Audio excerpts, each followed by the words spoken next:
Hi, for this tutorial we're going to take a look at how to create an XML sitemap automatically using Google. Now a sitemap is used by sites like Google, Bing, Yahoo, etc. so they can better index your blog, which means that their crawlers can go through your whole page, retrieve it more efficiently, and you're more likely to show up higher ranked on web searches. So let's go ahead and take a look at how to do this. First of all, I'm on WordPress.org and I've looked up Google XML sitemaps and it's taken me to that plugin. Or, as usual, you can go into your plugins page on your dashboard and look up Google XML sitemap generator and click on search plugins. Right here you'll see Google XML sitemaps, and I'm going to go ahead and click on install now, and I'm going to click on activate plugin, and I'm going to scroll down to my Google XML sitemaps. I'm going to go into my settings page, and it shows that the sitemap hasn't been built, and to click here to build it for the first time.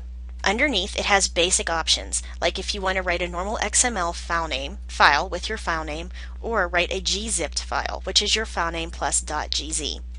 You can choose your building mode, and this will ask if you want to rebuild your sitemap. If you change your content, you should leave that checked just in case you forget later, or you can enable manual sitemap building through a GET request.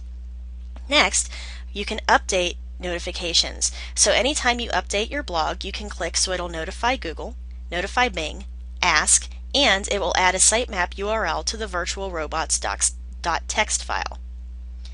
Although you can't have a real robots.txt file in the blog directory, this is still a good thing to have clicked. There are also more advanced options, including whether you want to limit the number of posts in your sitemap, because it puts the newer posts first, if you want to increase your memory limit, if you want to increase the execution time, include an XSLT sheet, enable in MySQL standard mode, but this is only good if you're getting MySQL errors because it takes a lot more memory, and if you want to build the sitemap in a background process so you don't have to wait when you save the post. I'm going to leave the use default and build the sitemap in background checked.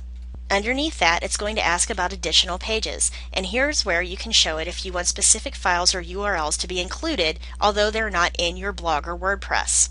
If you want to add a new page, just click right here and fill it out. Underneath is the post priority, and this selects how the priority of the post is calculated. You can skip using this priority calculation, do it depending on the comment count, or how many average comments are on each post. Underneath, we can do an automatic detection.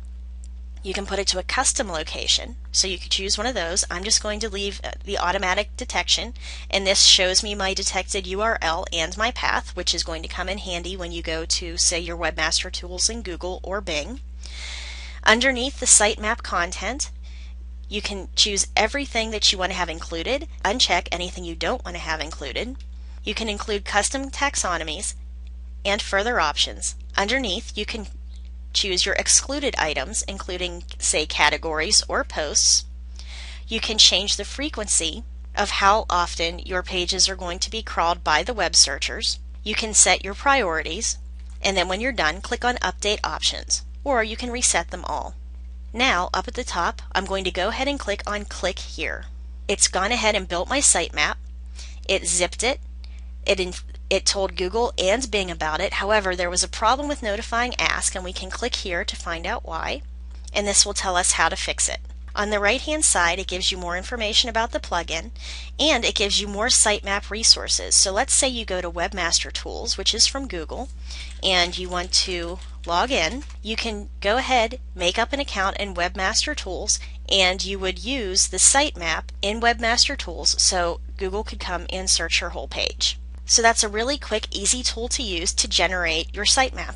And if you ever need your sitemap address, and you will, to tell it to the search engines, you simply go down here, find it, copy it, and paste it into their box.